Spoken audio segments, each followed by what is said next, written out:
ভাবি এইগুলা কি কিনছেন? ভাই কামলা লিছি তো কামলা রে খাওয়াচ্ছি। কামলা নিছেন তো কামলা জুস খিলাইবেন, ঠান্ডা পানি খিলাইবেন। আমি যে আপনার ঘরে কতদিন কামলা দিলাম, আমারও তো একটা বিড়ির গাড়াও খিলাইলেন না। ও ভাবি আপনি এত স্বার্থপর কে? ভাই কামলা গুলো ভালো দেখা যায়। কামলা চেহারা ভালো দেখা যায়, আমার চেহারা ভালো দেখা যায় না।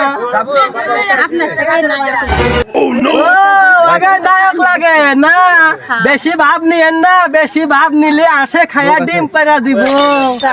হ্যাঁ তা তো জানি না। এখন আপনি ওই কামলার জন্য নিছেন না, কামলা গাইদার দরকার নাই, আমি খায়াবো নিয়ে দিয়ে আপনার দাম খাচ্ছি না। আবার আমার স্বামী আমার মারবো না তো। আরে কে সুই কব না, আপনার স্বামী আপনার কে সুই কব না, আমি খাই। মারে না দিন মার। আরে মাল এবার আমি দেখবো। আচ্ছা ভাবি আপনার দুধ যে কত স্বাদ, সেরম স্বাদ। লজ্জা দিন ধন্যবাদ ভাবি। মিষ্টি লাগে।